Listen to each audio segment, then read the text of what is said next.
Okay, I'd like to go ahead and get the next session started up. This particular session, session 4, is on NOC priorities and responsibilities. And we will begin with Mr. Akira Hanzawa from the Japan Petroleum Energy Center. The floor is yours. Thank you very much for kind introduction. My name is Hanzawa, and I'm working for Japan Petroleum Energy Center, JPEC. Well, I have been engaged in this NOC study since the very beginning of it. At the outset of this study, we are asked by those authorities to report at the end of this study, as a conclusion, to report some policy direction which will be useful for the business and some policy making circles. So today the report of mine would concern, will be centered on these policy directions. First of all, this is the new national energy strategy. And this new national energy strategy, as I remember, our Mr. Tomiyuki Kudo had explained in detail some time ago. And since this strategy is deeply connected with our study theme, NOCs, so I will just give a few comments on this new national energy studies. In a nutshell, it is, of course, describing how we tackle the energy issues, and in one word, the all-out effort on our part at all levels in Japan as if in one entity. So we will cooperate together to achieve the same common objective, that is energy security. And under the guidance of the government top level, in the form of resource diplomacy, all the industry and all the related organizations would get together to proceed ahead in this direction. And in this industrial clusters, they are led by some core company. The various industrial circles would try to pursue their own businesses in line with the security strategies. And along with that, some legislative measures would also be taken, including the risk money supply. As mentioned by Mr. Kudo some time ago, the new risk money, the legislative has been quite improved. Will be improved as of the 1st of April this year. And the other economic and technical cooperation will also be maintained. To better understand how the NOCs are going, here's a diagram which shows how we view the NOCs in groups. And the 4 groups, classifying them into 4 groups, rather easier for the average Japanese to understand the make of the NOCs. And the one group is the traditional suppliers, the Middle East. And we have been heavily relying on the oil. And the next group is the what I call new and likely suppliers, the Russia and Kazakhstan. And already Sakhalin has started to produce quite a sizable amount of the oil, and we have been importing some part of it. The Kazakhstan also is a very likely future supplier to us. And another group is the Asia, China, India, Malaysia, and we regard them as collaborators because we basically more or less we are in the same boat. That I'm understanding. Although they have been producing and they have been very aggressive in acquiring the energy sources anyhow, they are the seekers of the new oil flow to their country. And in that sense, we are in the same boat. And the last group, we put it, our business may develop. Of course, we have been doing business with them, but because of the relative distance from Japan, our oil business or gas business, energy businesses with them are not so frequently undertaken so far, but those countries are very good candidates for potential future JV partners. And this is a sample positioning of 4 NOC groups. The two axes represent the horizontal axis, supply potential. This is supply potential for Japan only, taking into account the relative distance or the various political factors also included. This is not the something numerically calculated. This is a conceptual picture. And difficulty in investment in the vertical axis represent also the certain risk or overall closure on the part of those the NOCs as against the foreign capitals. And the order of the position of these 4 groups, as I see it, the group with more supply potential does have the more difficulty in investment or difficulty in investment. So we have to optimize our project to them through further collaboration with each one of these groups. And this picture denotes toward a more harmonious world with Asian friends. The 2 circles represent, as you see it, the right-hand side is the consumers importer side. In that circle, there are the Asian oil and gas consumers, and in that, Japan is as written. And the left-hand side is the producer side.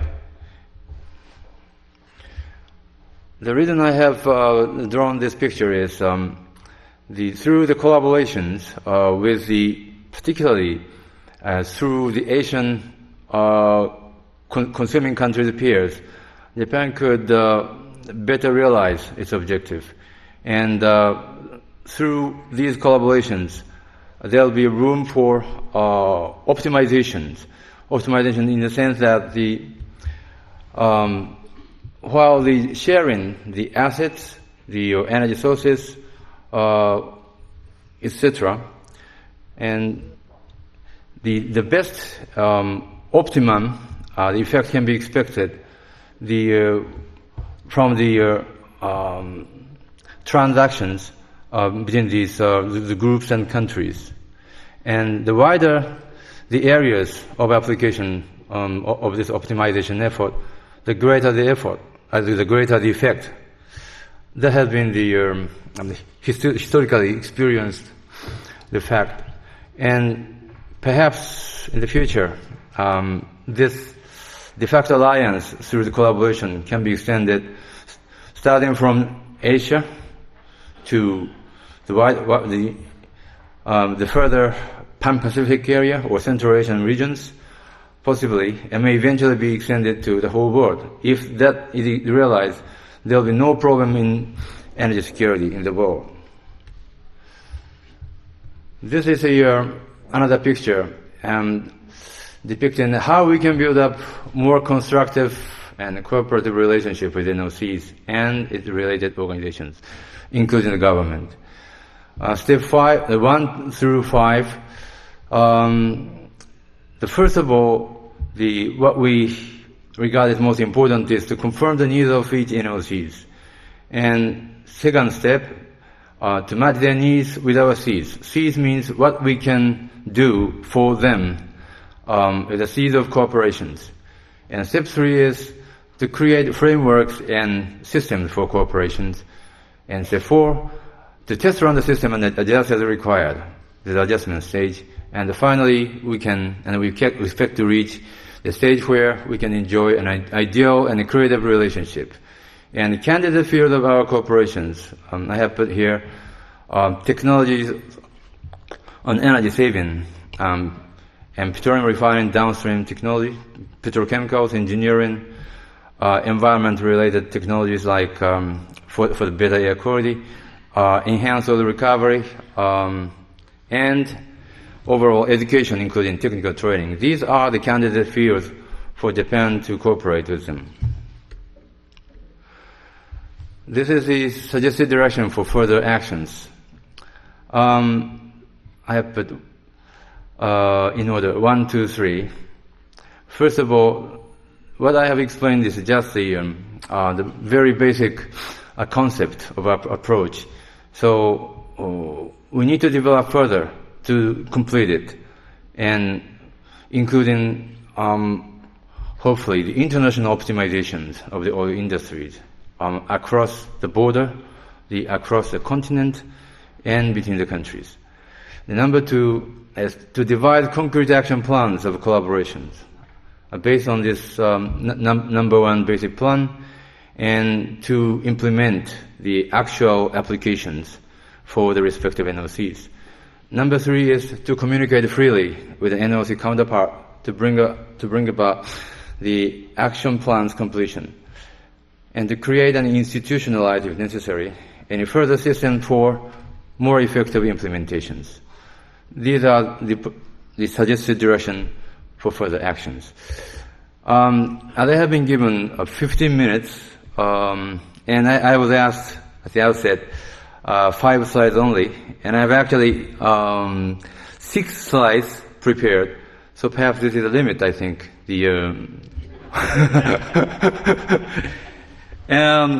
Actually, there are supplements, and for my presentation in December composed of 20-something papers, so most of them have been slashed away. So I could continue, but perhaps it sounds like better for me to end here. Too long is too bad. Thank you very much.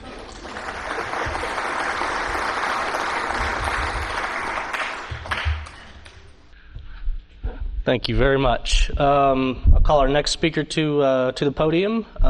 Speaking on ONGC, Sumit Gonkali from Indiana University.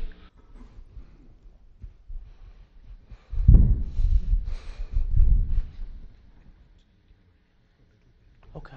Let me see. Let's see. Should go to just advance. Oh, previous and next. Terrific.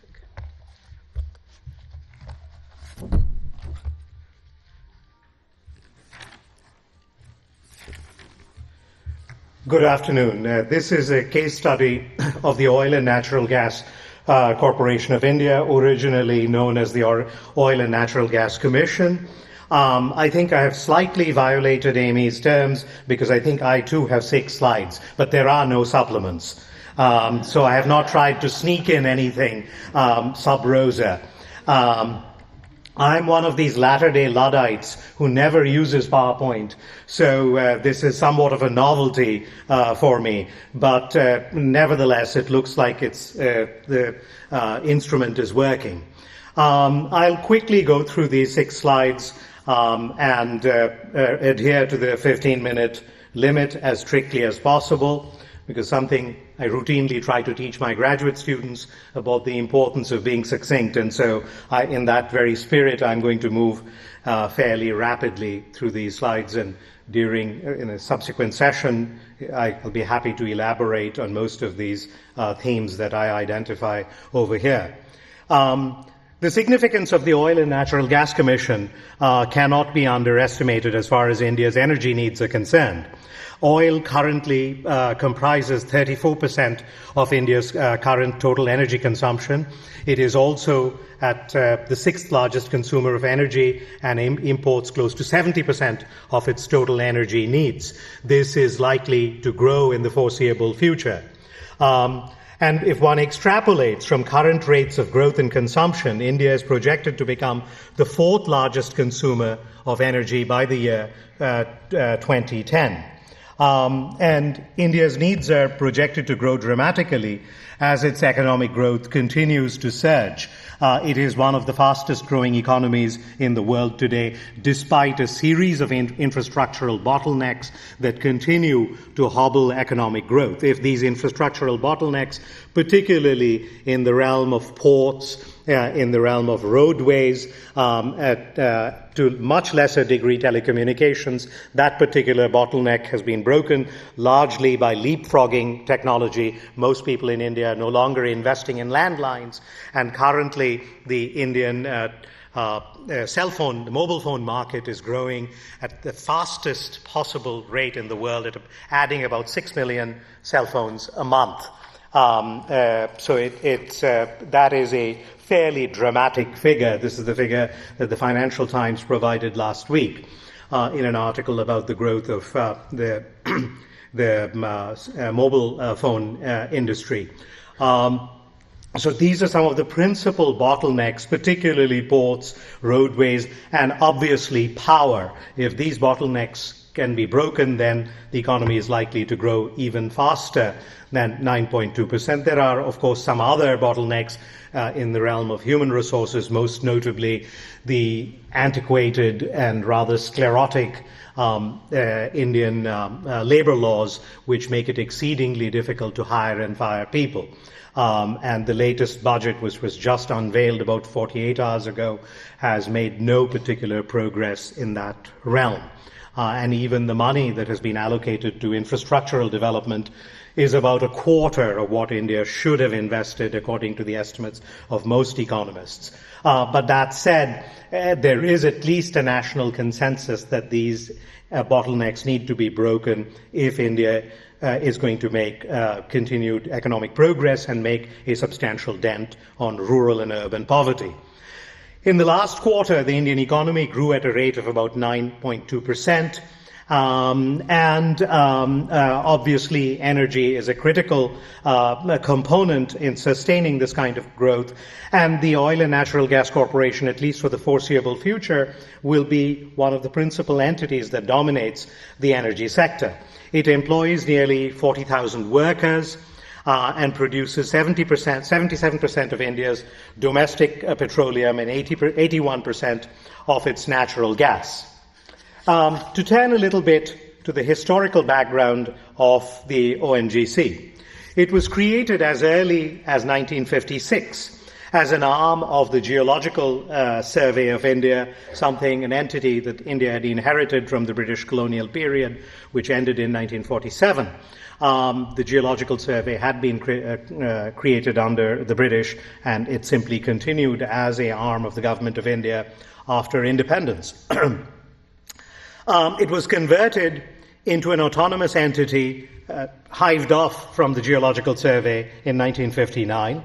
And it was created also during the heyday of India's embrace of import substituting industrialization, a period marked by export pessimism and a belief that rapid economic growth could be achieved through massive state intervention and with an emphasis upon heavy industry. And the so-called commanding heights of the economy would be in state hands. And thereby the exploration of oil and natural gas was going to be under the aegis of the state. This is a time when there is a massive emphasis on state-led economic growth. India is not the only country that is committed to this form of economic growth.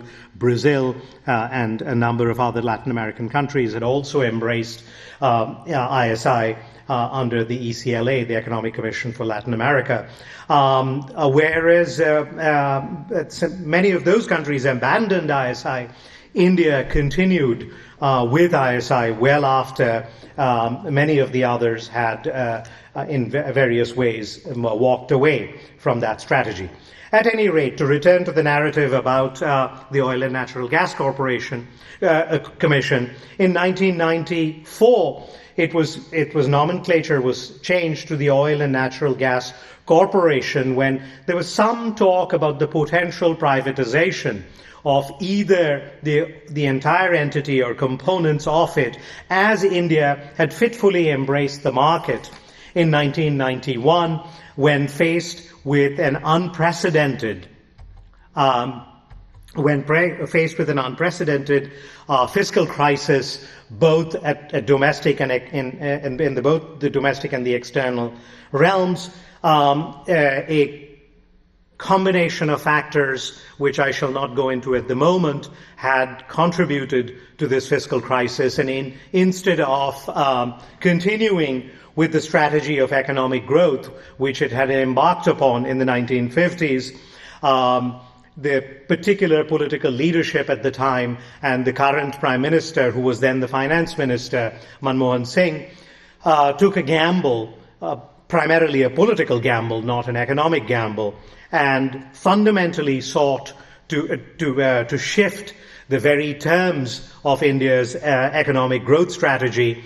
And after a year of significant economic contraction between 1991 and 1992, India managed to put itself on a markedly different growth path, breaking away from what Indian economists had somewhat facetiously referred to as the Hindu rate of growth. It's a pun on the economists' notion of the secular rate of growth, breaking away from sort of very anemic economic growth, hovering around 3% annually, and breaking away to about 7%, and then more recently to 8%, and now in the last quarter to 9.2%.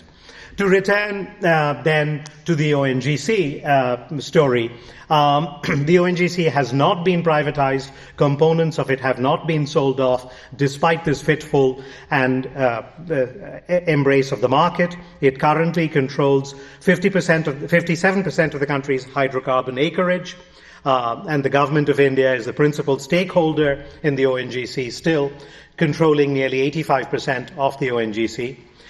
Its largest offshore oil field, Bombay High, I just put in Mumbai because it's in a nod to nationalist sentiment. The local politicians changed the name. The conditions of life in the city have not changed markedly. So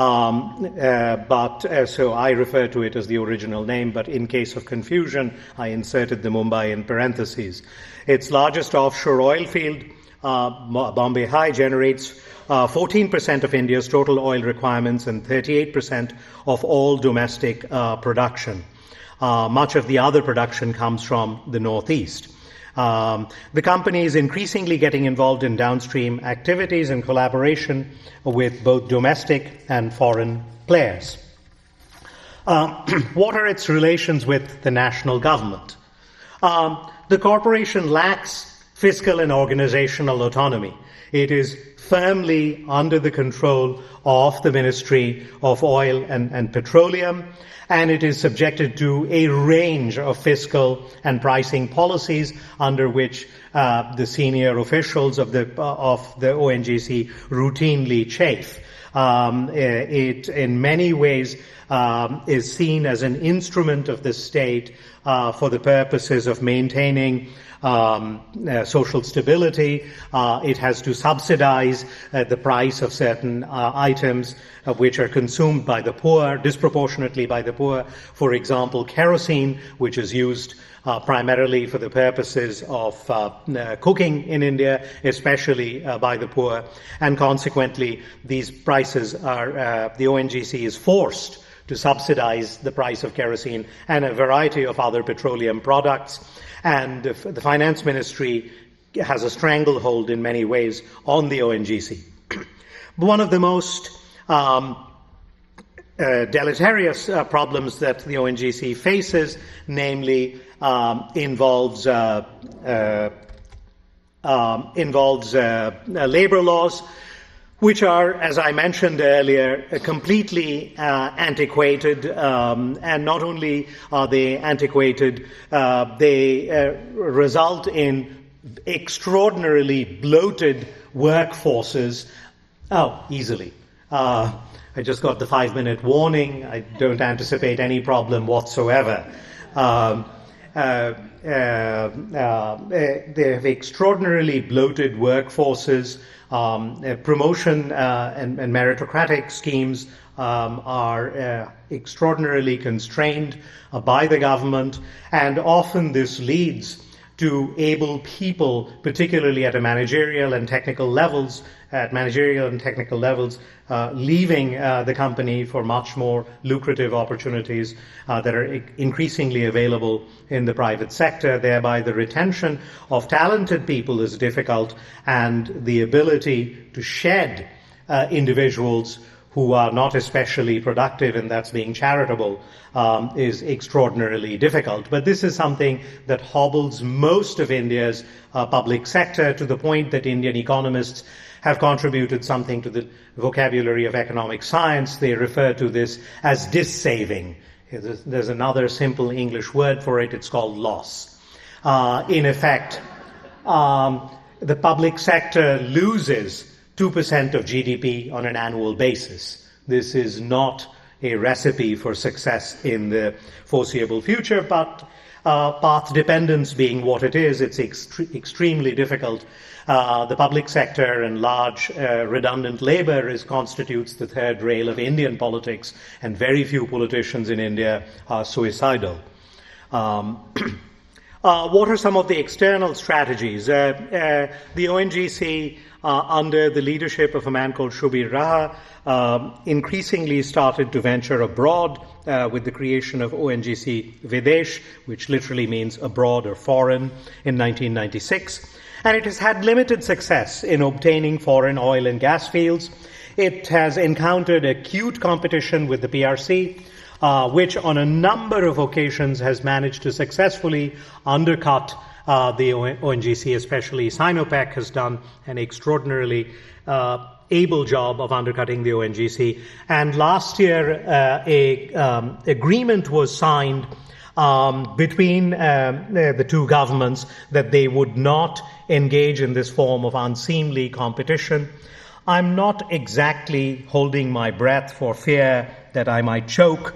I don't think this paper is worth even what it was printed on. I would not lay much stock in that. The behavior of the Chinese state-owned oil companies has been, not to put too fine a point on it, has been rapacious. Just one example will suffice. In Angola, where the Angolan government had actually signed the lease of certain oil blocks, offshore oil blocks, after they received, and I'll use a polite term, certain side payments, long after the contract had been signed, they abandoned the Indians and merely walked away, saying, sorry, we received a better offer from your Chinese counterparts. So I am not especially sanguine that this agreement that has been signed will amount to much more than what Neville Chamberlain returned with. It's about worth as much, not to make invidious comparisons. Finally, about the future. The future of the privatization of the ONGC is highly unlikely. The state uses it for a whole variety of purposes, and most politicians are unlikely, for populist reasons, to want to shed those kinds of goals that the ONGC enables them to pursue, and consequently, the privatization of the ONGC in a wholesale fashion at any time soon is highly unlikely. It will obviously, as it stands to reason, based upon what I just said, remain subject to governmental interference in a whole range of different areas, from labor law all the way to its fiscal soundness. And the controversial projects that the ONGC has undertaken, whether with Iran, Myanmar, or Sudan, will continue.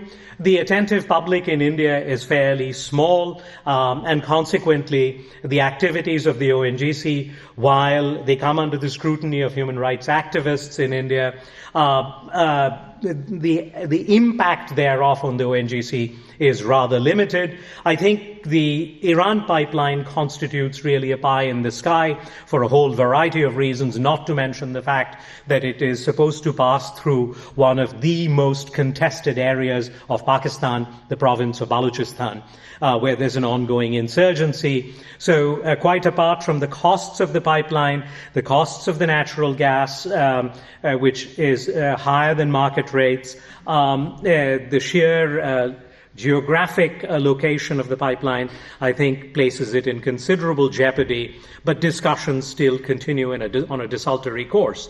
Well, Myanmar and Sudan are different matters where the government sort of feels that the Western world does not exactly have a corner on moral superiority.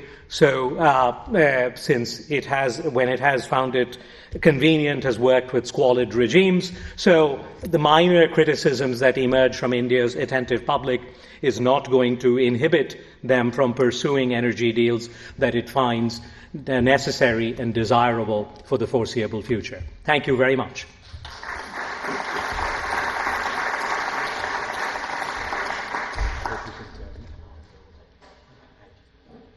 Okay, our next speaker is Steve Lewis. He's actually here from the Baker Institute, and he's going to talk about the Chinese oil companies. All right. Thank you. I'll pull up my slides. Well, thank you for the opportunity to all of our hosts. Too many to mention and to thank here, but let's see if I'm getting this right. But I would like to thank you all as well for coming, and as I've been instructed, I'll have to try and distill my comments and stick to, I do have 5 slides, and stick to 15 minutes. But please contact me if you have any additional comments or suggestions if we don't get around to those as well. And as well, I would also like to say right up front that if you see my paper in the back and you're carrying it back to your car, you'll get one of the themes of my very brief presentation right off the bat. And as your back is hurting and you're lugging all of these papers back, you can blame me for writing so much. But the reason I wrote so much is because I had to write about 3 national oil companies instead of the one national oil company that everybody else had to write about. And I would ascribe this really to the fact that there is a very strong reason for why there are 3 national oil companies in China, and that's actually going to be one of the points of my presentation and my arguments, and that is because that there is a very strong penchant for competition in China, which drives, and whether you call it rapaciousness or competitiveness, it drives a lot of the ability of the Chinese enterprises to compete and to work with each other in China, but then also to go overseas. And so I think one of the kind of takeaway points of my presentation that we can look at the Chinese NOCs and think about more generally, looking at the other case studies, is that it is possible for a planned economy to actually support national-owned oil companies and have them compete against each other and succeed in many of the measures, as some of the earlier speakers were talking about, in terms of competitiveness and effectiveness performance measures, but also on energy security. And so when it comes to energy security, China has overall been fairly successful in going abroad and obtaining new sources of oil and gas in particular. And with my presentation, I'm going to very briefly just kind of talk about some of the key characteristics of these national oil companies in a way that will motivate what I think is the main point about this penchant for competition and why that's the case, and why it's going to continue in the future, and also why I think it actually works against them and kind of hobbles them and provides a constraint on the ability to work in certain other areas and to obtain certain energy security needs. But if you have, I think, the time to look through the full case study, I think you'll see a lot more there, and in particular talking about the domestic political and economic factors for going overseas. And if you have any questions about those, I'd be happy to talk about them. But also, please contact me afterwards if you have any questions. Okay. For CNPC, China National Petroleum Corporation, and it's not popping up the Chinese characters there, but It's the PIW ranks it as 9 amongst the national oil companies. It has 50 fields in China producing a little over 2 million barrels a day. Imports over around 700,000 barrels a day. It's the largest one from overseas assets. Refining capacity is quite large. It's bringing onto line very large ones, especially in Dalian. And as with the other ones, in 2000, it listed in Hong Kong and New York as PetroChina.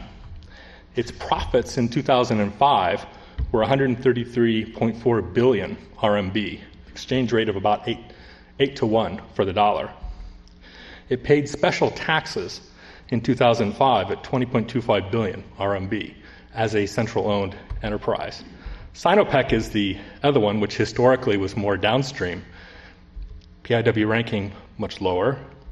But onshore crude produced of about 760,000, quite a bit smaller than CNPC, imported only 100,000 from overseas assets. And overall, it's been the one that has been going overseas far after CNPC has, although individual administrations within Sinopec, including Shengli, have a longer history, actually going back even into the 80s, of going overseas.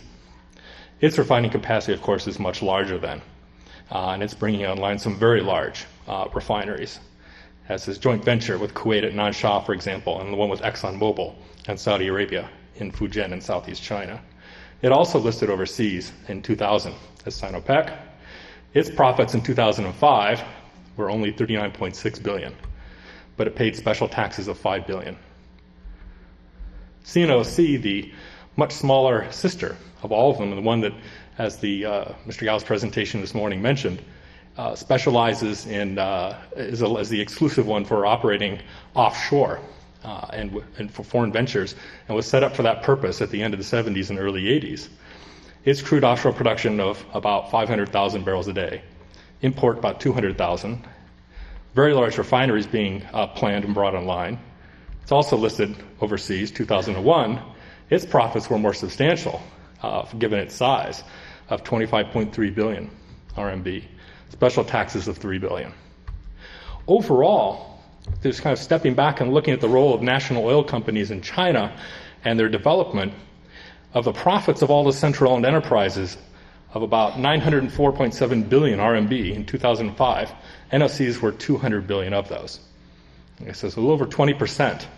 Another 20% were the IT companies, of which there are also 3 or 4, actually 5 or 6, and then also some of the other very large central-owned enterprises. And there are about 190 central-owned enterprises, but it's a group of about 20 or 30 of them provide almost all the revenue that goes directly to the central government.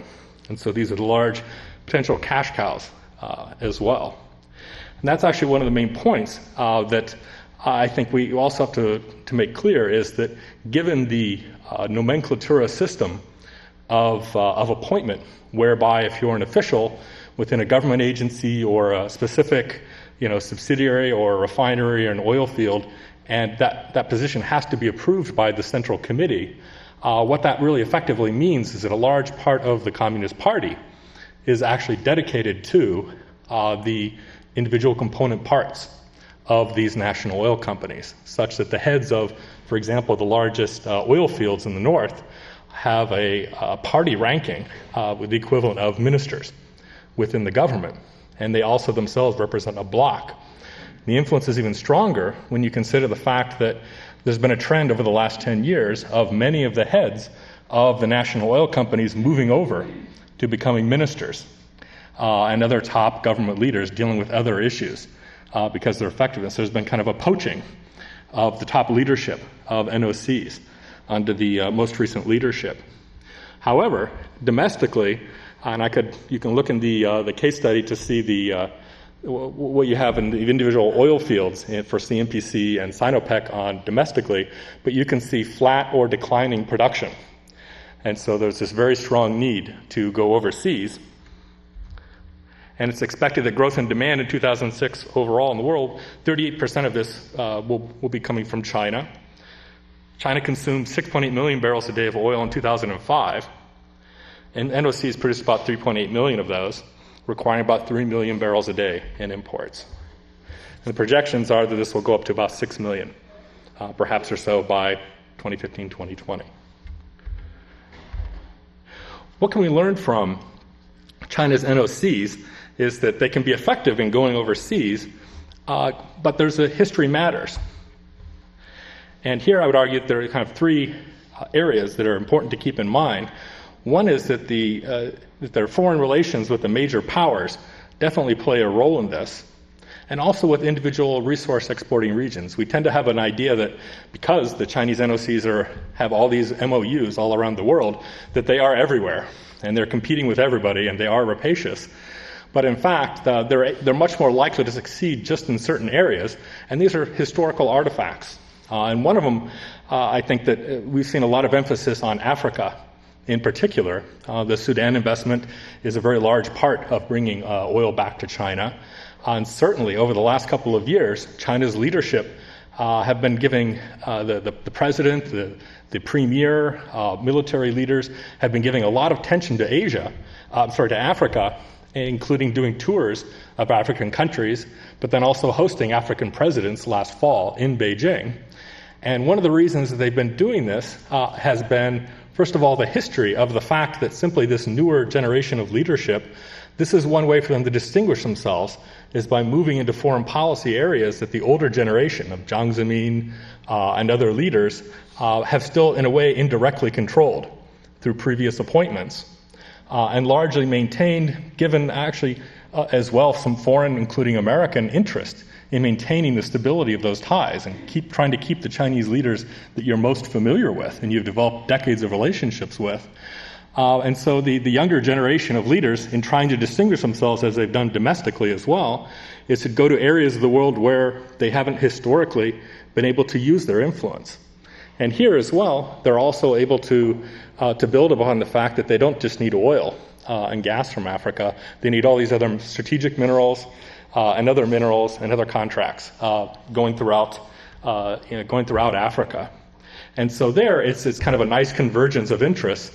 And CNPC and some of these other ones, they can, in particular, go to countries where there are sanctions against the IOCs. And so it's easy to see why they're succeeding in Africa. More interesting to see will be whether they can continue this and take the types of coalitions that you have within the foreign affairs establishment in Beijing, in the government, and perhaps the military, and then also the energy, and link them together and sustain them through going to other areas of the world, including Latin America, where there's very much kind of a conflicted strategy in the sense that China would clearly like to bring in more resources from Latin America. PDVSA, Venezuela is an obvious one. And at the same time, the Chinese NOCs themselves view this as a problematic region for the same reason that the IOCs do. Yes, that Hugo Chavez might be saying nice things about Marx and Mao, and coming to Beijing and courting the Chinese leadership, and the Chinese leadership might be reciprocating to some degree, but at the end of the day, CNPC still has to look at those contracts that they're looking at in Venezuela with the same skepticism, because they're going to be responsible in the end for following up on those. And I think the other important issue to keep in mind when it comes to the Chinese NOCs is the role that they play in domestic politics. And as I mentioned before, that they control an awful lot of the assets and the profits that are resources that are directly accessible by the central government. And so the central government will probably continue the same policy they've had of trying to maintain this competition, keep some state-owned enterprises competing against each other. Thanks. And this works not just in oil and gas, but also in IT, any of these other sectors that the central government is directly controlling. And so there doesn't seem to be any indication that the central government would like to take CNPC and Sinopec and merge them in one. And in fact, it's most likely just going to continue the same strategy that it did in 1998. When CNPC said we would like to absorb Sinopec, and Sinopec said we would like to absorb CNPC, and the central government turned around and said, that's great. Now you can both become vertically integrated, and you can swap some of your key oil fields and some of your key refineries, and let's keep the competition going. Because I think what this reflects is that there's also, to some degree, a fear of the central government leadership of allowing certain blocs to form within the top leadership of the Communist Party. Ones that can cut across regions in China, and ones that can cut across sectors, and then also that can cut across generations. Because history has shown that China's development, when that happens, that you tend to get conflict in Beijing. And so I think there's very strong domestic political reasons for enforcing that. And then finally, there's the whole question of what role will the NOCs play in the national energy infrastructure. Will they end up paying the cost for the development of the strategic petroleum reserves? Will they, for example, be forced to take the privatizations that are going on, the proceeds from these, and rededicate them towards a national social welfare plan, as has been discussed by the new leadership? Or will they continue what has happened in the NOCs, but then also in every other state-owned enterprise in China, which is privatization from below, informally, and benefiting the current employees?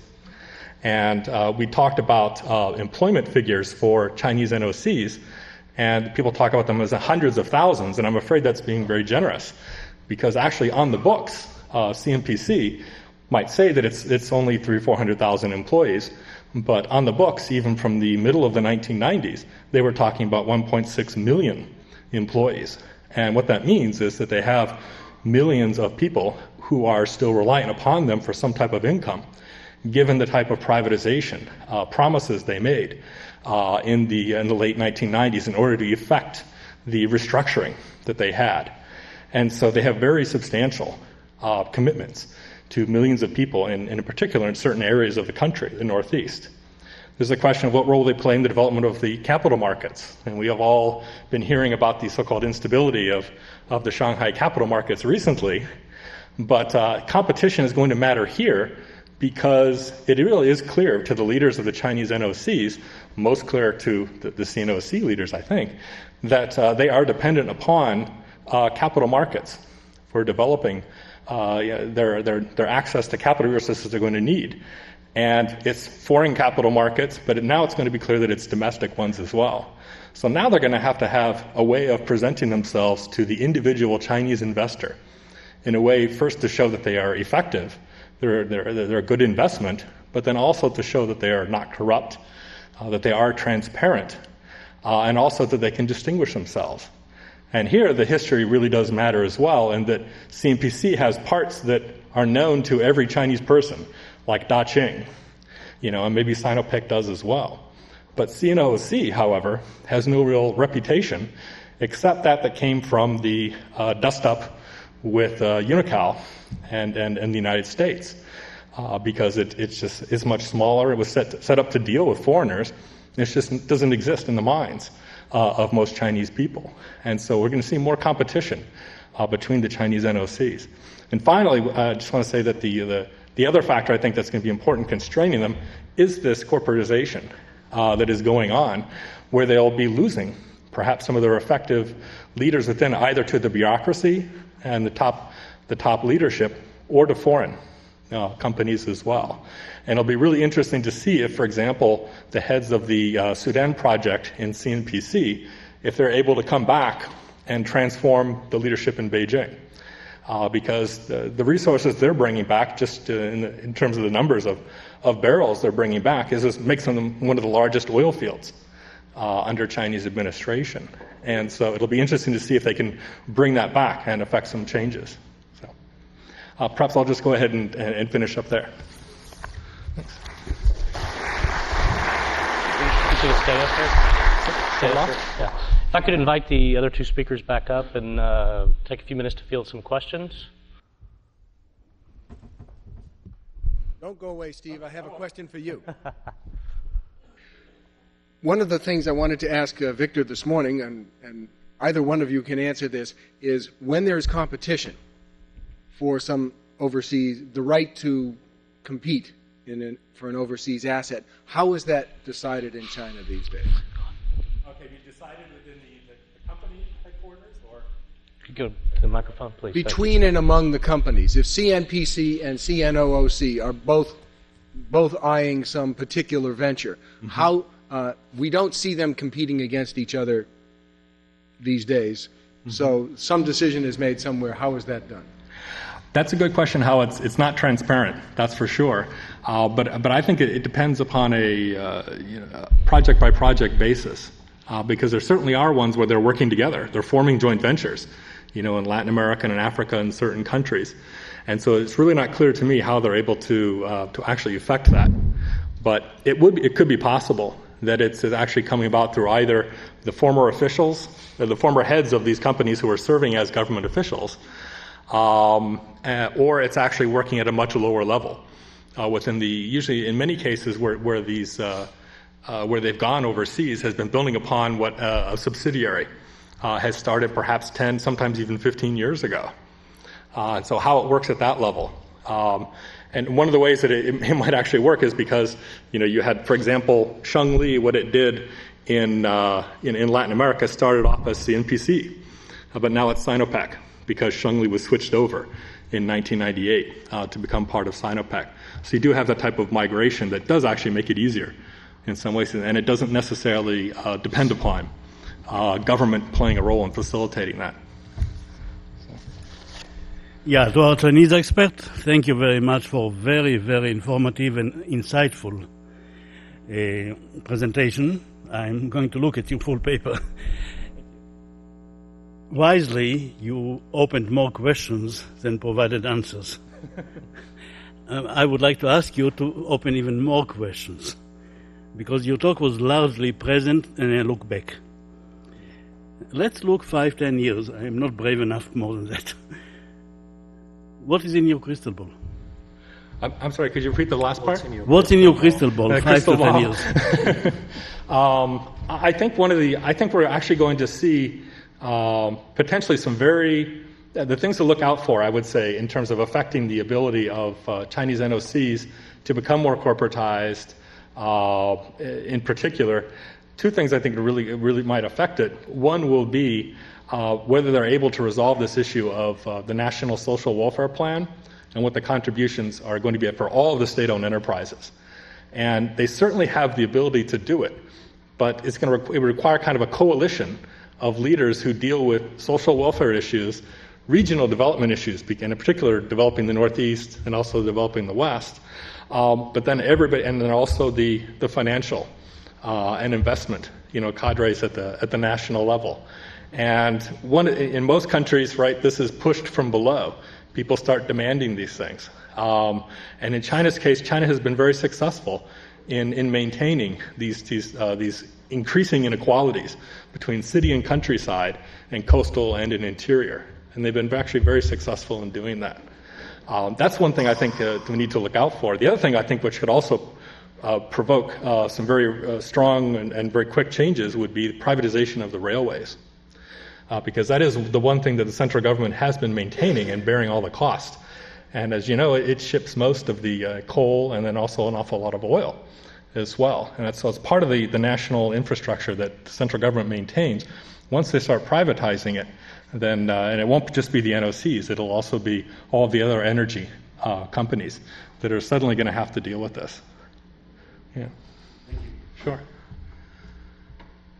A comment I've heard from the oil field service companies in the U.S. is that Chinese oil companies have systematically violated intellectual property rights of industrial property.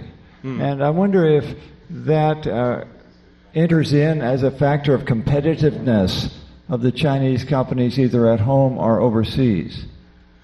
Yeah, it's interesting because I myself haven't systematically studied it, but just if you look at intellectual property in China, and you can see that they're very slowly developing a formal legal way of dealing with conflict over intellectual property issues, such that you actually have enforcement of it and definition of it, but only in certain localities. And it's in localities where the local government has a very strong interest in doing that. Beijing, for example, and the Haidian District Court in northwest Beijing is responsible for the high-tech zone for example, and all the universities are there too. And it sounds strange to talk about a district as being important in setting law, but this is a district of 7 million people. And, and China's brain trust, live in that district. And so that's one of the areas, for example, when you walk down the street, you'll see, public awareness campaigns to stamp out piracy, and, there's a lot of discussion of that in those areas. And so the question is, can they take that and take it over to other parts of China? And there, actually, I suspect that the NOCs will play a role in that, because just if you look at the number of patents in China and look at the number of which research institutes are the top ones, almost all of them are the ones for CNPC and Sinopec or chemicals. Actually, the chemical companies as well. So they themselves have an incentive to do it because, yes, they're perhaps ripping off foreign, intellectual property, but then there are localities in China that are ripping off them. And so the question will be, can foreigners work with them to come up with new legal mechanisms? And there I'd also just end up by saying there's a lot of variation in China. There are all types of very interesting experiments in rural, eastern China, in Wenzhou and these places where they're making toys and they're exporting them and everything. We need to have a better understanding of how people are doing it at the local level before you try and come up with some national policy. And actually, the Chinese central leaders recognize that as an issue. Yeah. Thank you very much. Sure.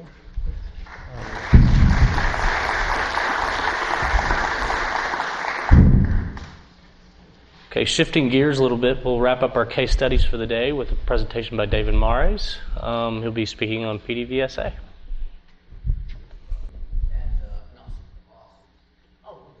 Did not realize that. We understood that we had, we got an email that said each speaker, and so we're listed twice. So, all right, we'll go with that. Okay, I'm going to talk about PDVSA, the Venezuelan NOC, and social welfare policies, and then Nelson's going to talk about how those social welfare policies come back and affect PDVSA. Dan talked a bit earlier about path dependence and the importance of that in figuring out where a national oil company goes. There's another aspect in the analysis, historical analysis, which is called critical junctures. And I would argue that PDVSA is incredibly interesting because it starts out with a great deal of insulation from social demands. Not entirely, but it's got a lot of insulation from that. It becomes, in the 80s and 90s, a darling of the right way to run a NOC. It's known as an efficient place, et cetera, et cetera. So if you looked at that trajectory, you could understand why it went there. But then in the 90s, it hits what we would call in political science and sociology a critical juncture. Something big happens and its path of development gets changed dramatically. So what I want to argue here is that an efficient NOC, we've heard that there are efficient NOCs, and PDVSA at one point was. An efficient NOC that's disconnected from the population is not a sustainable NOC. Its efficiency is not sustainable. Think about a privately held company with shareholders. If their board of directors are corrupt and egotistical, rather than pay dividends, they take the money for their own consumption. Okay? We can say they're investing back into the company, and the company is running efficiently in that sense, but the board of directors is sucking out all the resources. The shareholders are either going to demand some changes or they're going to migrate out of that company. All right. We've already heard that in the case of NOx, the shareholders are the people. Well, who are the board of directors? They're the governments. Okay, so part of what happened in Venezuela is that as PDVSA was becoming more and more efficient, the government in Venezuela, and we can't totally disassociate the leadership of PDVSA from this, but the government in Venezuela, pre-Chavez, okay, was getting more corrupt with the money and getting more egotistical with the benefits. So let me go to my first slide here, and you can see what happens. Whoops. Let's go to this slide here. Okay, you can see what happens is as PDVSA is getting better and better, Venezuela is collapsing all around it. GDP average annual growth rate of 1%. 1998 real wages were less than 40% of the 1980 level. Purchasing power of the minimum wage in 1994 is 1/3 of that of 1978. The percentage of the population below the poverty line goes up from 36% in 84 to 66% in 1995. Percentage of the population in extreme poverty in 1984, 11%, 1995, 36%. At the same time that all of this is happening, PDVSA is getting better and better as a company, and the government is pulling back of providing some kind of a social support ladder, as you can see with the last thing there, with per capita social spending in 1993 is 60% of what it had been in 1980. Okay, so that darling PDVSA is not sustainable in this kind of a context. Okay, so let me go back to the temptation to tap the NOC for social welfare and infrastructure. All right? The NOC represents a source of revenue.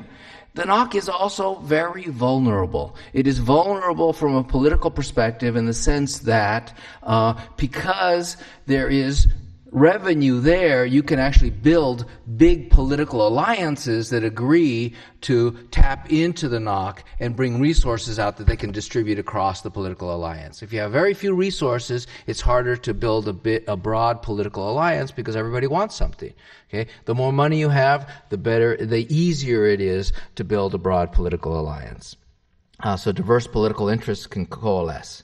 And then the NOC is also important has important symbolic characteristics that make it vulnerable to people saying, you're supposed to serve the country. You're not supposed to serve your board of directors. You're not supposed to serve that. You're supposed to serve the country. And that's the national patrimony and national security issues. Okay, so all of that leads to this temptation to tap in. There's two basic channels by which those resources can be transferred. The standard one is you tax PDVSA in a variety of different ways. You tax the NOC in a variety of different ways. It goes to the Treasury. The Treasury then puts it out to government agencies, the National Assembly, etc. They implement the programs that then come back and benefit the people or the poor at the bottom. Chavez has done something very different. Chavez has decided that this channel here is a channel that has a lot of problems associated with it from the perspective of the poor and, I'll say, from the perspective of Chavez himself. And the problem with that indirect route there is that too much gets lost along the way. The poor don't get enough because everybody's getting their take along the way. The middle class is getting their subsidies. The Congress wants their pet projects, et cetera, et cetera. From Chavez's own perspective, as you go through the Treasury, the government agencies, the National Assembly, et cetera, you also are paying off some political allies and you're using up some resources. So Chavez has come up with a way in which you go this direct line from the NOC to the poor people. Okay, and that's the big innovation in Venezuela, is that direct line. That direct line has a number of advantages. I'll go to next slide here. The advantages of the direct access. You get around the inefficiencies and the corruption of the government's social welfare infrastructure agencies. Once you establish that direct line, you could also tap not just the money, but the educated and skilled personnel. Because you take those people out of PDVSA and you say, I am tasking you now to run this operation.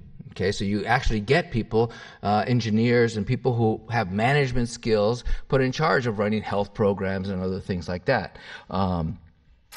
Another advantage of direct access is you get to target the recipients. Instead of having Congress target it or the ministry target it, you get to say, these people in this part of the city are going to get the health care. They're going to get the schools. They're going to get the job creation, et cetera, et cetera.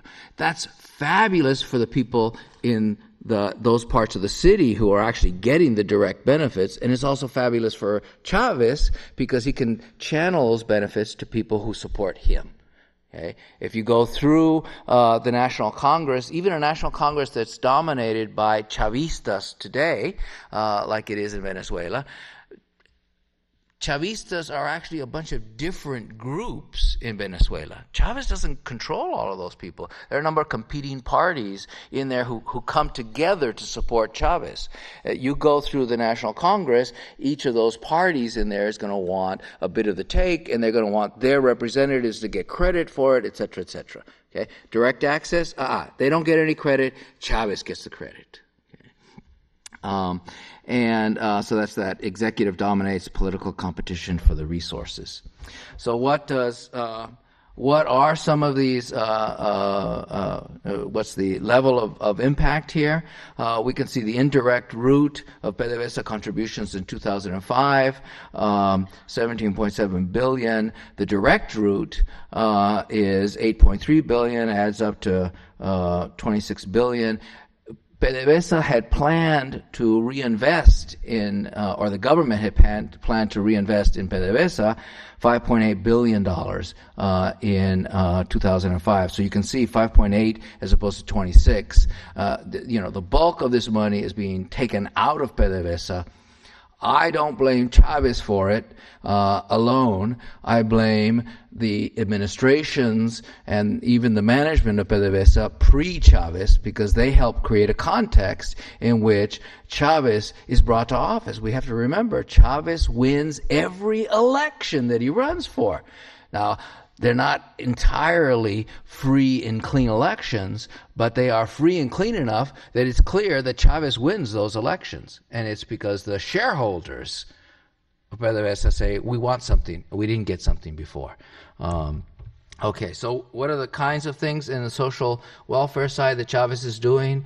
Very basic things that make a difference on the ground for the 66% of the population that live below the poverty line when he takes office. So you see, there's literacy campaigns, there's primary school, high school, college campaigns, get people to get an education.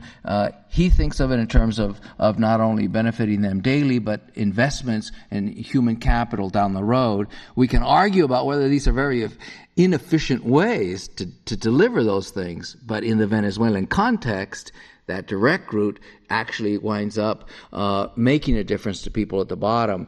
My hope would be that when Chavez flames out, and it's going to depend heavily on international oil prices, but if he does flame out and a new government comes in and decides that they got to rebuild PDVSA because it's being dismantled by this, they got to rebuild PDVSA, that at that point these social missions will be strong enough and important enough programs that the new government and the PDVSA leadership will argue that Congress has to fund these out of the general budget. You can't get rid of them.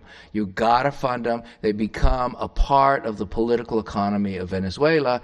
In that sense, we would move with this cyclical pattern where we can get back to PDVSA being more efficient, but now in a sustainable context because people at the bottom are getting something out of it. Okay, so now I'll turn the floor over to Nelson so he can give you a sense of how all of this is actually impacting PDVSA. Thanks, David. And I'm going to try to continue with the with the momentum that David already created. Let me pass to the next slide.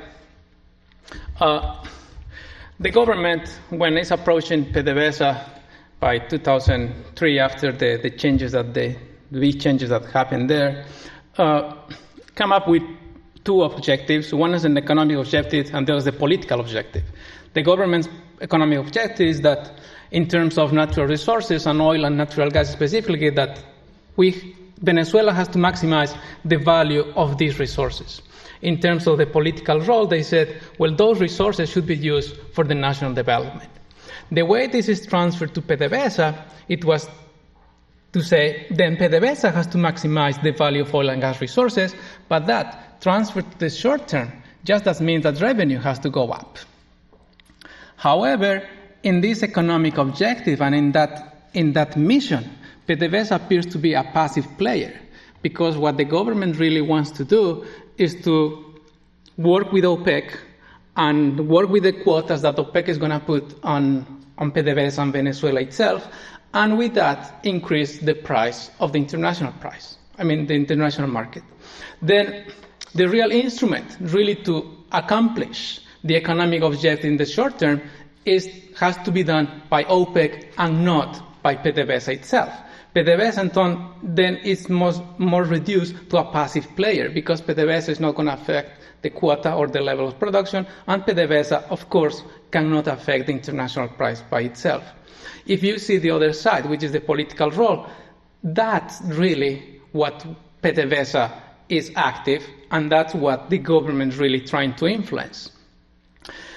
In this part is the de facto strategy of PDVSA. Once the strategy of PDVSA is aligned with the development program of the government, then in fact the strategy is to maximize the transfers to the government to make the social programs that David was talking about. And if we see in this graph, and we want to have more or less an idea, it's not so clear over there, but let's see if I can help you with this. What here we are showing is the indirect transfers that David was talking about. Then by 1996, the indirect transfer respect to total revenue of the PDVSA was more or less 33%. When you go to 2005, this number goes just to 20.7%. Then the indirect transfer, the transfer that goes through the governmental agencies and to the National Assembly and finally to the people, those have been reduced enormously. But if we add the direct transfers, the second mechanism that David was talking about, you are going to see that we end up with more or less 33% by 2005. Then if we add these two transfers, we are more or less at the same level that it was at the beginning in 1996. Then, of course, in total, in absolute terms, we are talking about 26 billion of transfers. But that's still, that 26 billion transfer, it's a record for the country of the size of Venezuela, but it's still just 33% of that. Then, what we have to consider in this is that the context by the 90s is completely different than the context that we have by 2005. And I want just to focus in two things. What are the context of cost and level of production at PDVSA and how this is related to the level of the social programs that they are doing. The blue line, you should see that this is the prices, and this is that ratio of prices that start with number 1 in 1996, and you can see, of course, the international prices goes up. What you're going to see is that the production levels have been going down and the costs have been going up. There is a discussion about the production level, if it should be with the statistics of the government or it should be more or less from the international agencies. The difference is going to be more or less 1 million barrels per day, but in both cases you have a drop in production prices. But that's not the most important thing. The most important thing is there is a willingness of the government to increase production levels using PDVSA. And it's in this case that we see that there's not real interest in increasing production levels. That's not really part of the strategy that they are doing. Of course, there is an objective that PDVSA and Venezuela should produce 5.8 million barrels per day by 2012, including 1.2 million barrels from the Orinoco Belt. However, the reality shows that you really need huge investment levels, and that's something that has not been planned. The reality is that there are only 13,500 operating wells in 2005. This is a diminishing ratio from almost 20,000 operating wells in 2001. And also we have that there is a huge natural field decline rate close to 25%. If you really want to increase production levels, given just these two indicators of the realities happening, you need really investment plans that are going to be historically a record for Venezuela. And what it has been planned is more or less similar or lower to what has been traditionally done during the 90s. And the most in the 90s that has been produced is more like 3.5, 3.7 million barrels per day. Then this is not really, this objective of 5.8 million barrels per day cannot be really accomplished.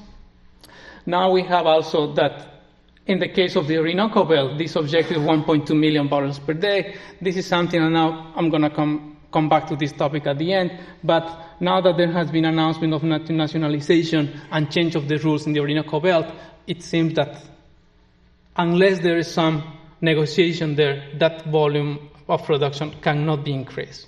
Then what we have is that there is not really real intention to increase the production level. In terms of costs, the purple line more or less shows the prices, which is this one, going up. This is the rate of prices. And you can see here the other two lines, the yellow one and the blue one, if you can notice the color, reflect the real costs of real cost per worker and real cost per barrel of equivalent oil. And both are going up and more or less following the price trend.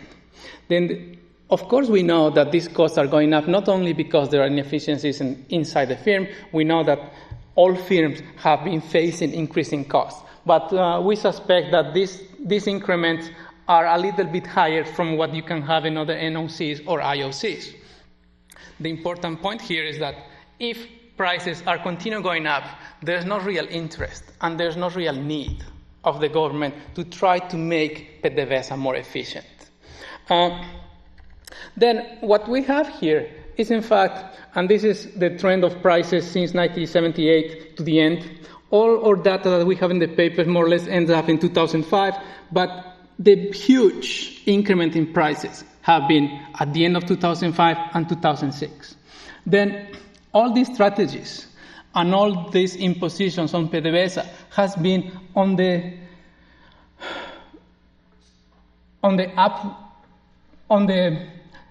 side that prices are going up, but now we are facing that prices are going down. Then PDVSA has been more or less cornered. PDVSA does not influence in the quantity of the production. Of course, does not influence on prices, but it depends on prices. And more or less, it's just depending on that. Then in that sense, it's kind of very weak. But now we are in the downside of this cycle, this price cycle. Then the question for us has been how much this price is going to go down and how this is going to affect the strategy of PDVSA.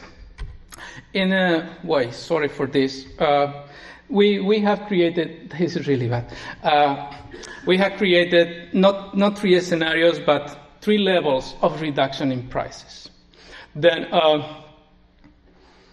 if prices goes down more or less to, let me read it, $53 or $50 per barrel, that means that if the government wants to keep more or less the level of social expenditure close to $26 billion, then production has to go up more or less to 3.1 and 3.3 million barrels per day.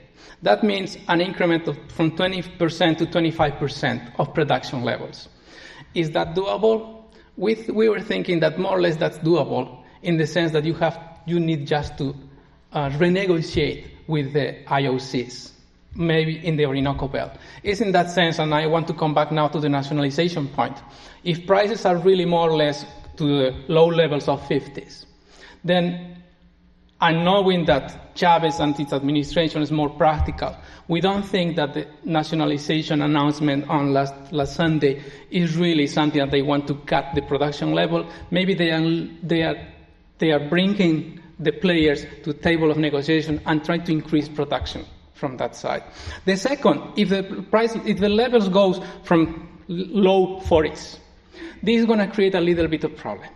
Not only because there has to be some reform in the PDVSA itself, but also because the quota and the production level has to go above the OPEC quotas. Then this is a little bit more problematic for Chavez. And if prices goes to lower than $40, we think that this is more or less a collapse of this strategy and the plans that they are having here. If prices go lower than 40, they have not only to reform the firm itself and make it more efficient, they have to reduce the social programs they have, and of course you have to add here other political factors. But more or less it's going to be, we think that this is a very, very difficult situation for Chavez to continue with that plan. I'm going to stop there and maybe we can receive some questions.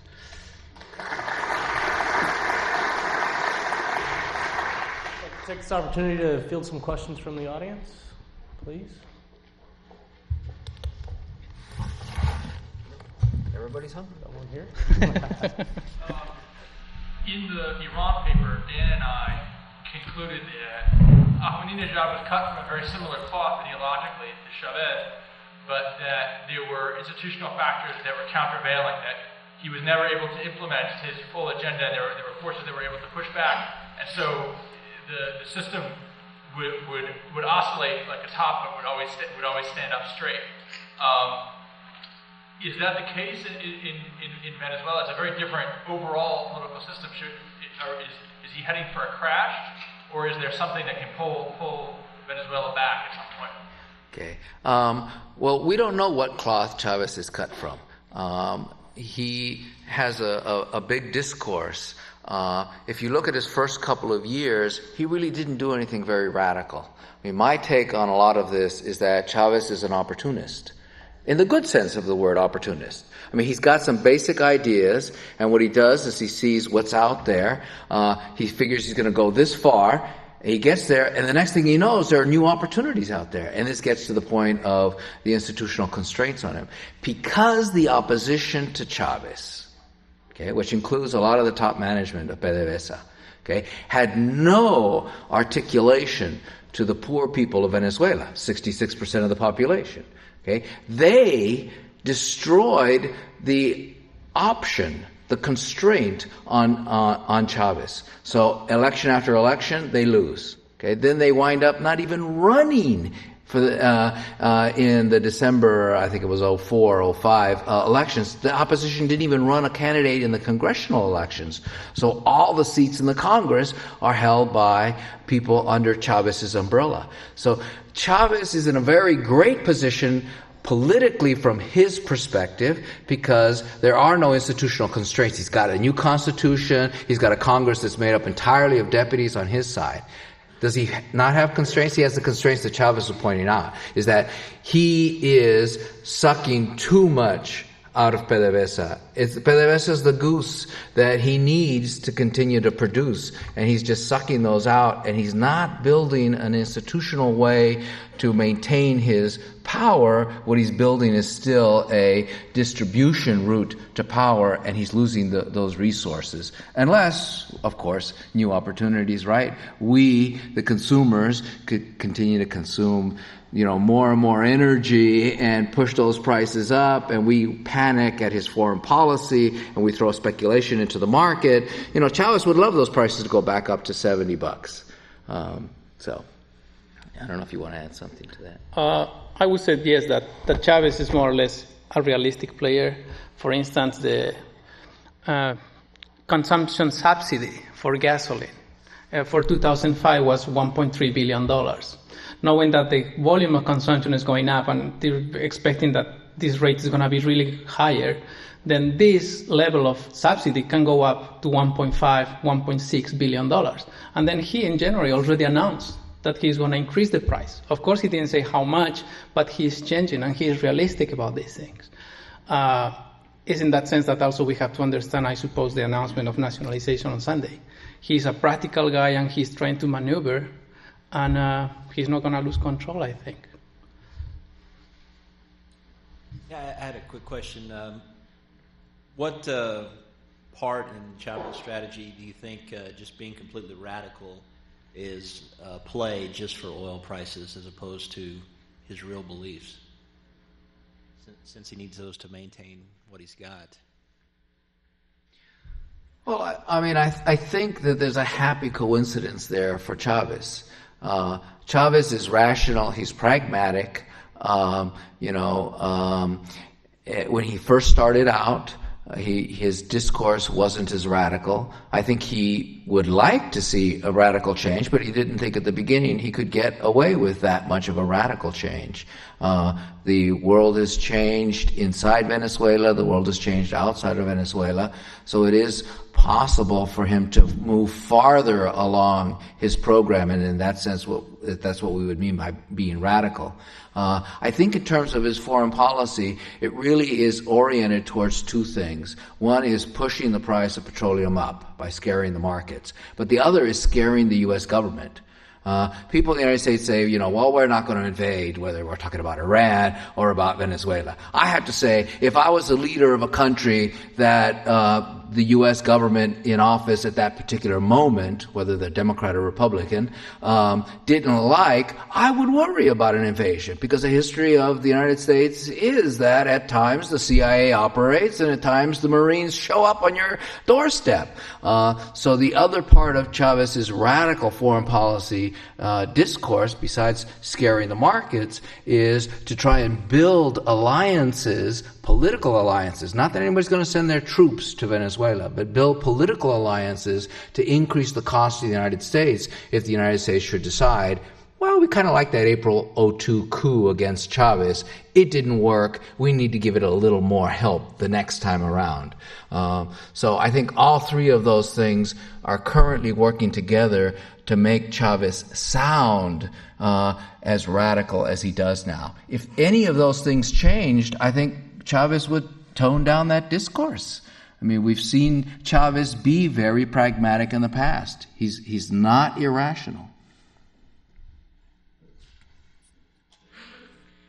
You outlined very well the cost or the amount of funds that were pulled for domestic programs in Venezuela out of PDVSA. Do you have any feel for the amount of money that's pulled for programs outside of Venezuela? Assistance to Cuba, some of this type of stuff? I'll say something and then turn it to Nelson. Those are very difficult figures to get a hold of. For a variety of reasons, one of the big ones being that, at least in Latin America, history is strewn with all of these agreements between countries that we're going to help you. We're pledging, $500 million for this, and we're pledging, $300,000 for that. And then you try and find out, was it ever spent? And because of the lack of transparency in these governments, it's impossible to find out how much money is actually flowing. Chavez has a very generous hand with his potential allies, but I haven't seen any. We've been looking hard for it, and it's just impossible to find out just how much money is actually following the rhetoric. Yeah, and I would like to add that all these deals that has made with Central American countries and some South American countries include, of course, special conditions that they can pay 40% in species and that they can pay in 10 years at very low rates of interest, close to 1%. And also they can pay with note banks. There has been some countries that, in the case of Cuba, I think now they are just paying with note banks. And of course, nobody knows what are really the credibility of those note banks. But for the case of Cuba, I think that if we say that if the Cubans really are not paying with cash, then it's more or less close to $1 billion.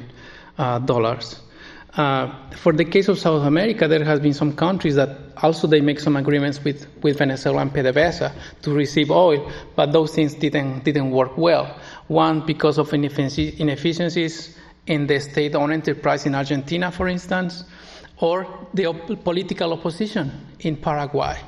Then it's not really that these subsidies or these international programs depend just on the willingness of Chavez to give this. Also depends on the internal conditions of the recipient.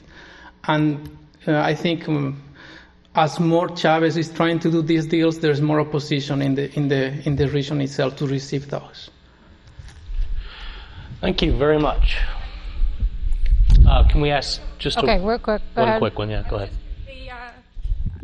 I was curious, is the U.S. government looking at all at taking his assets here away from him? His refining assets? I mean, why should they be able to steal Conoco's and the other companies' assets? They've already had this happen to them in Libya. Is there no international, not that they care, a court of law to protect these companies from their assets being effectively stolen? And why can't we just... is anything happening in Washington? It seems awfully silent in Washington in terms of? Well, and I think there's a good reason for that. One, Washington doesn't really know what they would do if the tensions with Venezuela escalated, because it has impacts on the region as a whole, if not internationally. But the other thing is the companies don't want to polarize this even more. If we've been hearing about the problems with access to supply, the companies are still making money. The question for the companies, as I see it, is, and for Chavez, is where's that point at which it no longer is worthwhile to renegotiate, it's no longer worthwhile to accept changes in conditions. It hasn't been reached yet. And so the companies, they haven't gone to the international arbitration. They haven't gone to court. They haven't demanded that the United States government respond because in this current market, there's still room for a win-win situation between the companies and Chavez. Now, obviously, if Chavez could go too far, and then there wouldn't be, and then we might see more things like that. Great, thanks. All right, at this point, I'm going to turn the program back over to Amy. Well, it's a pleasure to end our day with our special closing keynote speaker. I have an inside joke to make for some of you who came to dinner the last time Bob Hormats spoke at the Baker's. Bob, I am wearing flats today because people were so riveted with his talk that I wound up having to field an hour and a half of Q&A, and I was wearing high heels, and it was quite difficult to stand that way for the time of his talk. But we are very excited to have Bob Hormats here to close today's session. He is the Vice Chairman of Goldman Sachs and International and the Managing Director of the company in general. He joined Goldman Sachs in 1982 after an extremely distinguished career in the U.S. government, and I'll just take a moment to tell you all the different ways he's been in charge of our economy in some form or fashion. He was the Assistant Secretary of State for Economic and Business Affairs. He was the Ambassador and Deputy U.S. Trade Rep. He was a Senior Deputy Assistant to the Secretary for Economic and Business Affairs at State.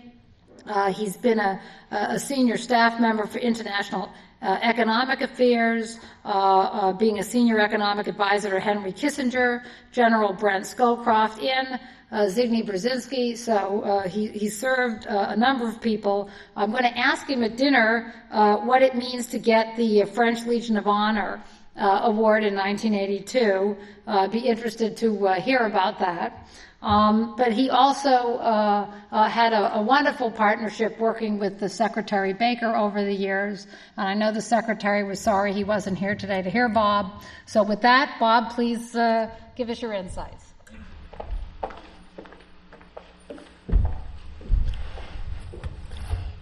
Thank you very much, Amy. It's a pleasure to be here. This is my second visit here, and the last one was a lot of fun, and I'm sure this will be too. I really enjoyed the presentations today. I think they were really first class, very thoughtful, very penetrating into a subject that I think needs a lot more attention, and the kind of discussions you've had in the last several hours, I think, help to underscore the kinds of issues that all of us are going to face. Amy has asked me to sort of sum up, and that's a difficult thing to do, so I'd just like to convey a few broad observations about the issues that are presented by the national oil companies and the issues that relate to the international oil companies and how the two together affect the global economic and strategic environment. I'll try to do it in a relatively short period of time, since probably many of you are hungry to go to dinner. I think it's important in the way we address this not to get all these issues muddled together, and I think that the debate when CNOOC did try to buy an American oil company, it was referred to earlier, this pulled together a lot of issues that really reflect a combination of ideological issues, of economic issues, of security issues, and of financial issues. They all sort of got jumbled together in this enormous outburst of nationalism that occurred on what was actually a very small transaction, which really only involved a very small portion of American oil output. But it brought a lot of things together and I think jumbled them up. And one of the benefits of a conversation like this is to try to separate out interests of the United States and global interests as they relate to national oil companies and the broader picture. And just to, by way of sort of slicing and dicing this, I think there are really four areas that need to be focused on. One is our economic interests, then the strategic interests, which are different in many ways from the economic interests. A third are the financial interests, which differ still from the first two, and then the ideological considerations that frequently get brought into this debate. I think the economic interests, and there are many, but I'll talk about a few of them. One is the general global supply-demand imbalance. And the question here is whether national oil companies and international oil companies together can help as a result of additional amounts of production to reduce the imbalance and to bring about a situation where you do not have large imbalances, where in effect supply is able to keep up with demand. And now we have a very tight market. Even though prices have come down, the market isn't quite as tight. We have very little additional spare capacity. And the lack of that spare capacity does pose a threat. It poses an economic threat because if that capacity gets too tight, prices go up and it has a major adverse impact on economies. And then it increases their vulnerability, because when you have very little spare capacity, any untoward event could cause problems in the global markets. It could be an act of terrorism, it could be an act of nature, it could be a decision by a given country to use oil for political purposes, it could be a technical problem, that something blows up in a large production area or a large refinery. So these tend to be economic issues. And the question that needs to be asked in this context is, and it was addressed very well earlier, whether the national oil companies, in some cases, are able to provide the kind of additional investment in new capacity that is required to keep production up and keep it growing. And two, whether, if they are able and willing to put new capital in, whether they're using that capital as efficiently as the international oil companies. Now here, obviously, there are some national oil companies that do it better than others, but it does seem to me there is a systemic issue here, quite apart from the individual company-by-company issue, as to whether in a world where oil demand is obviously growing at a very, very rapid rate, it is a harmful thing or not, and one would obviously judge that it is.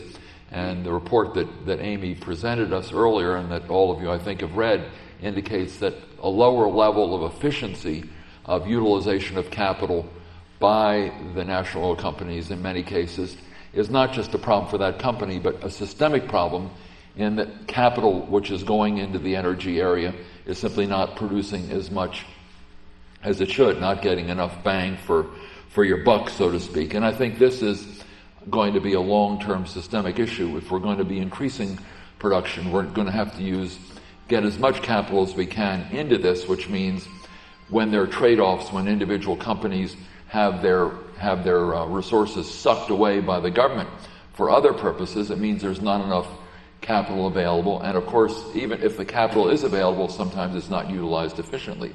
And what does that mean? Essentially, it means that relative to an efficient oil-producing company, if you are simply using your capital inefficiently, you need a lot more capital to get the same amount of output as a company which is efficient. So in a way, even for the country that's involved in this, you have to put a lot more capital in, get the same amount of output as a more efficient country or a more efficient company.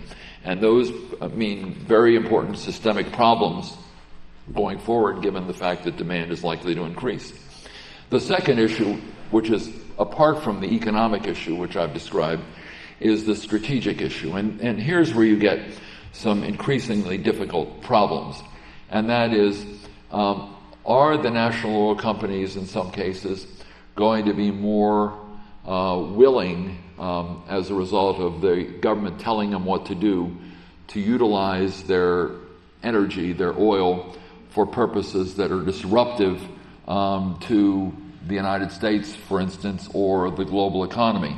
And this is quite different from the supply-demand imbalance.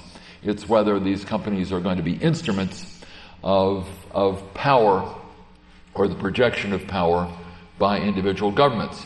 And clearly today there is a greater chance that national-owned oil companies will be seen, in some cases, not all, in some cases, as a way a government projects its power, the way it influences other countries, the way it influences the way the system works. I mean, Russia is a good example.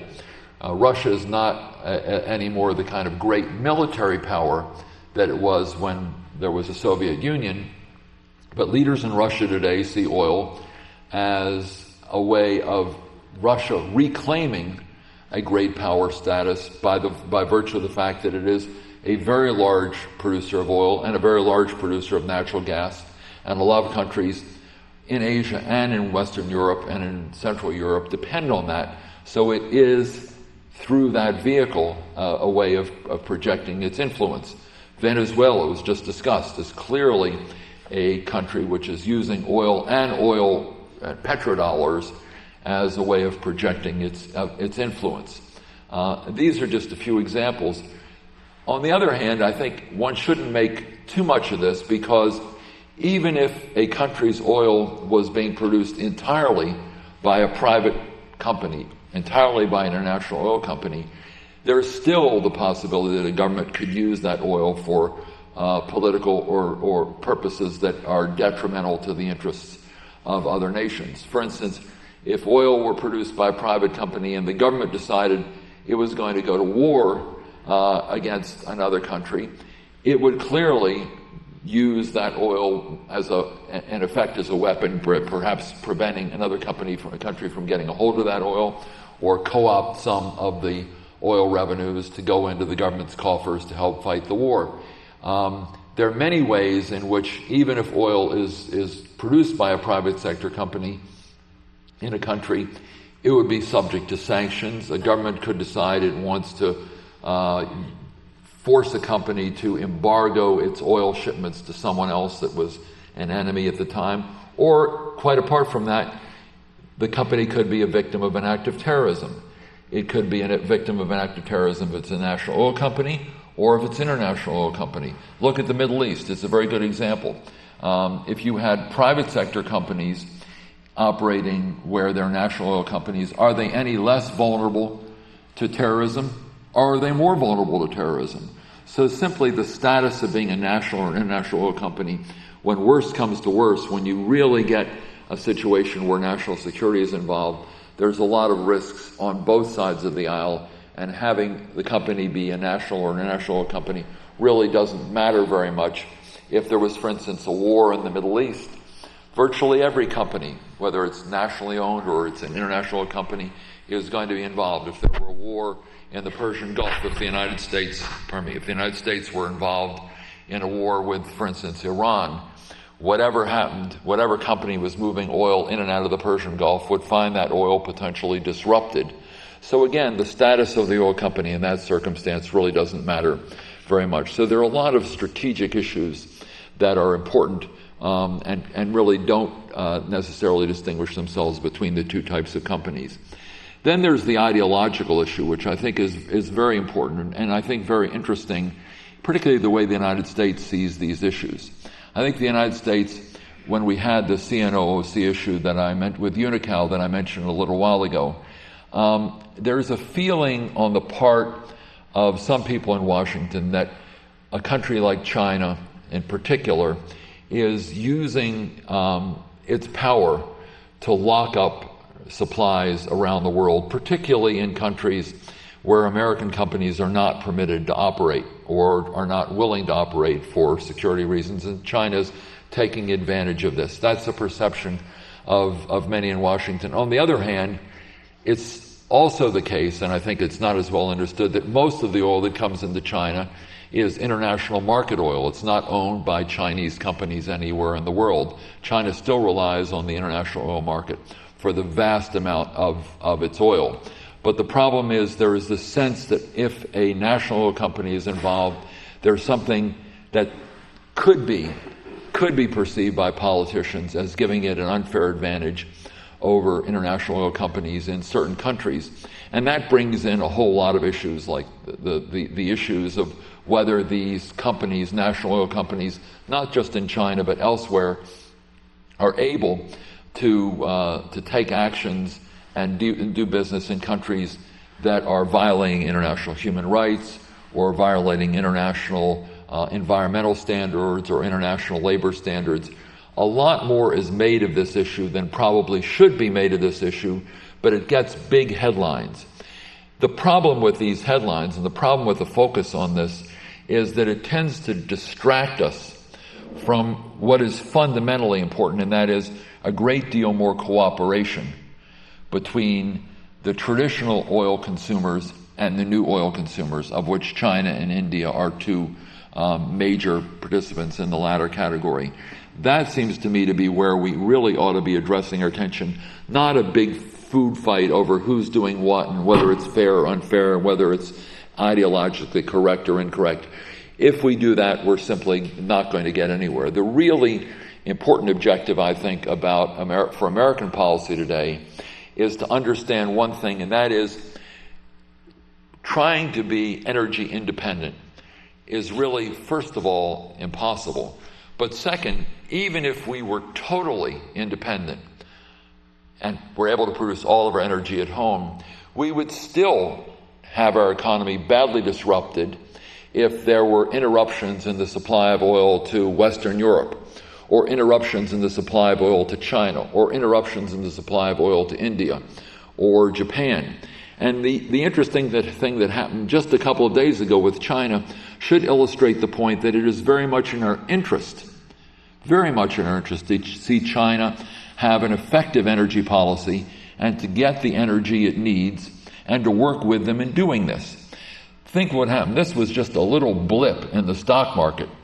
If there were major perturbations, major disruptions in the supply of oil to other countries, leave aside the United States, but to other countries, and those countries found their economies adversely affected, it would adversely affect the American economy overnight. So what we have to begin to realize as we're addressing this issue in this country is that a disruption in the supply of oil to any country is, particularly if it's a large country, is harmful to the United States. And other countries have to recognize that too.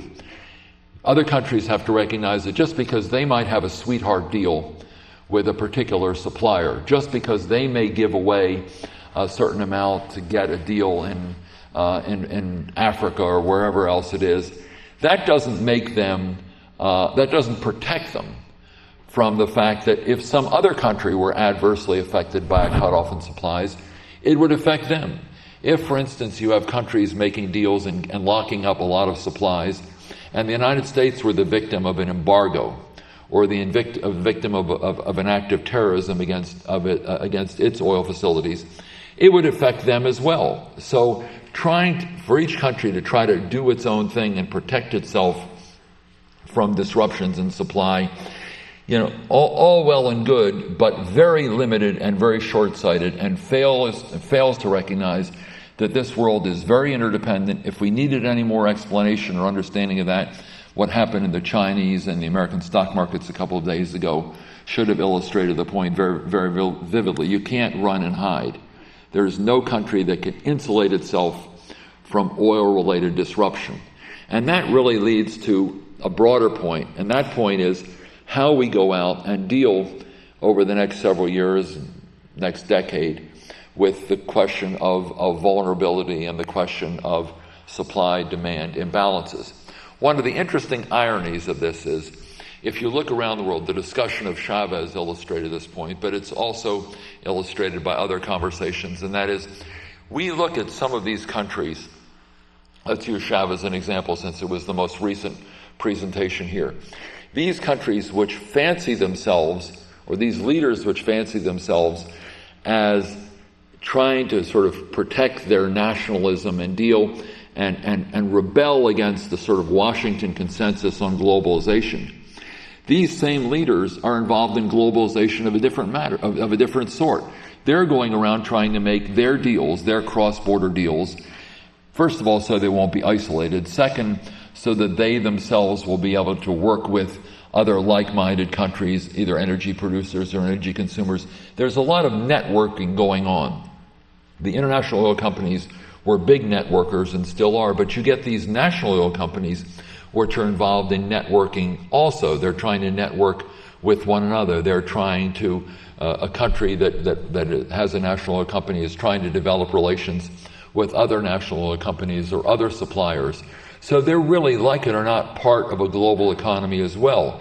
They may not be international oil companies with the same long-standing traditions of international integration, but they're becoming internationally integrated also.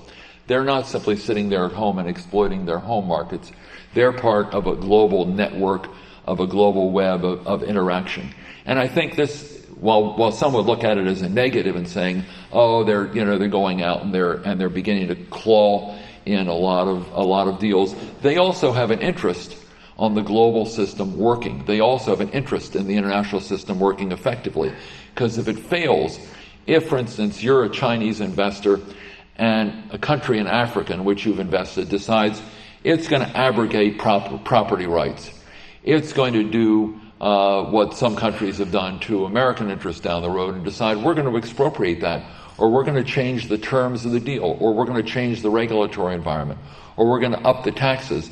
That's going to affect the Chinese. If the same thing happens to an Indian company or an American company or any other company, that is part of the network of an orderly global system that could be badly disrupted if you get a lot of nationalistic efforts. And the Chinese might say to themselves, well, it won't happen to us. We're China. It's not going to happen here. Well, it could happen. It could happen if there's a negative reaction, just as it could happen to an American company or a British company or an Indian company or a Japanese company. You need to have some degree of international consensus among the major supplying nations of the world and the major consuming nations of the world on ways of protecting property around the world, on the rules of engagement, on the rules of contract. If you don't have that, then you have a very fragmented system and no one's interests are protected. So that one country might decide, well, it's going to nationalize an American property and not a Japanese property. Well, that might, in the short term, be very satisfactory to the Japanese company and not to the American company. But if that continues, some other country decides it's going to go after another country's assets. Then you have a very chaotic environment.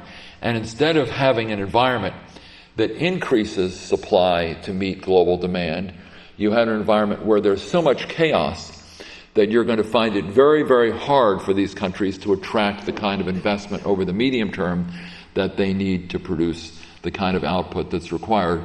And I think, in a way, the more countries realize this, the more this dialogue is presented in this way, the better. For instance, you have today the International Energy Agency. Now, the International Energy Agency is only OECD countries, as I'm sure most of you know.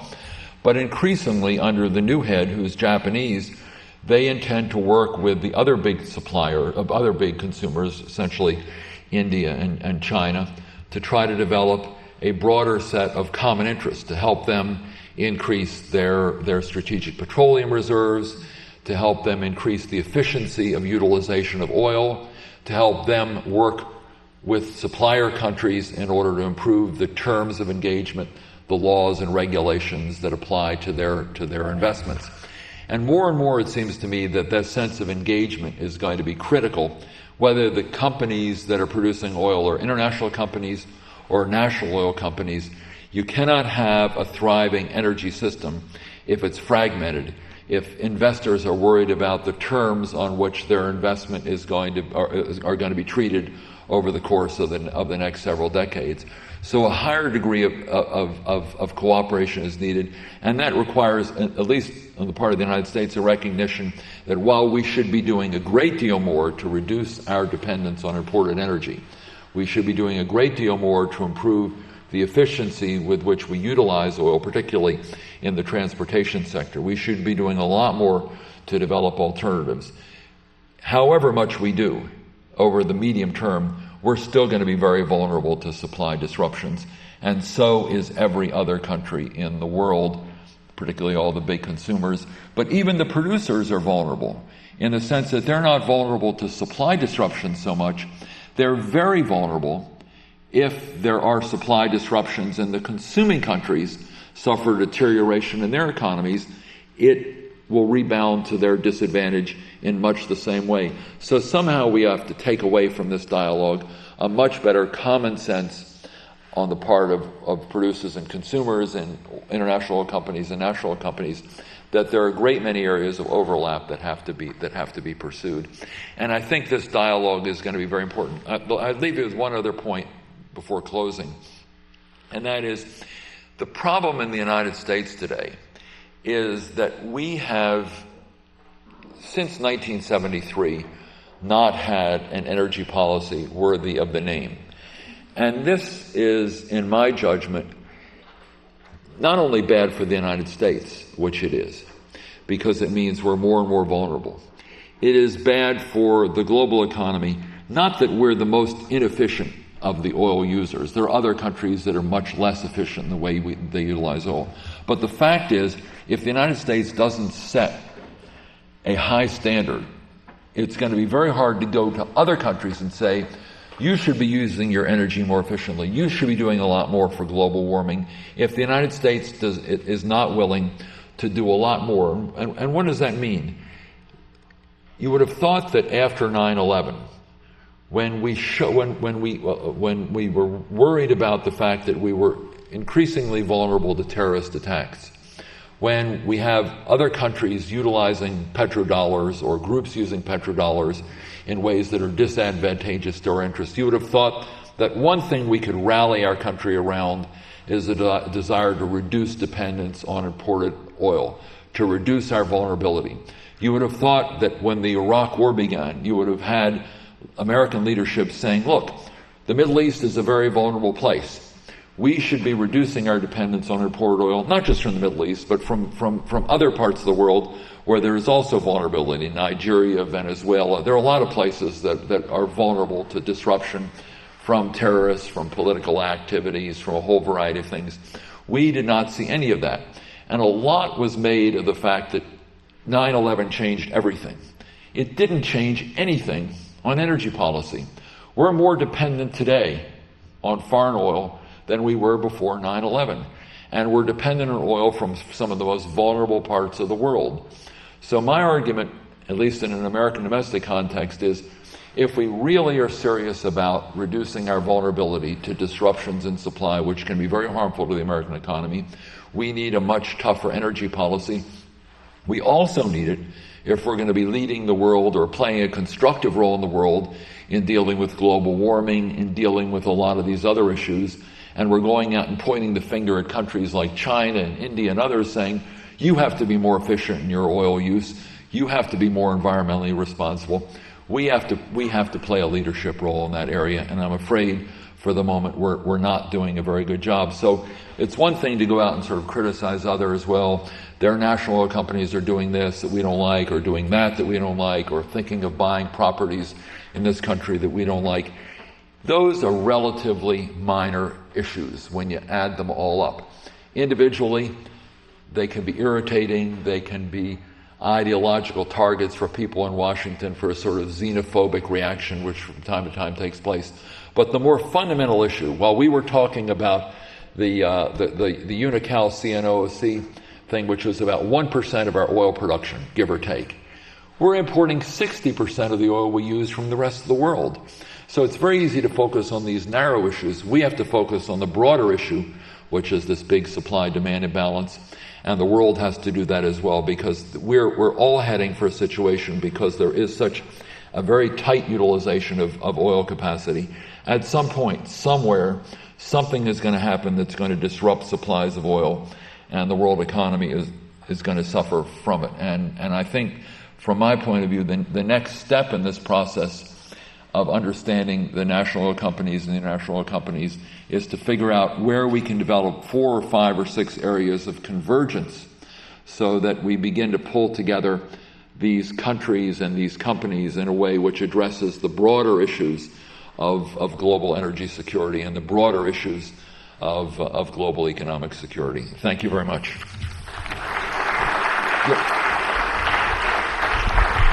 Do you want me to answer a question or two, or do you want to go to dinner? Take a couple Okay, we'll take a couple of questions if anyone has them. For those of you, yes.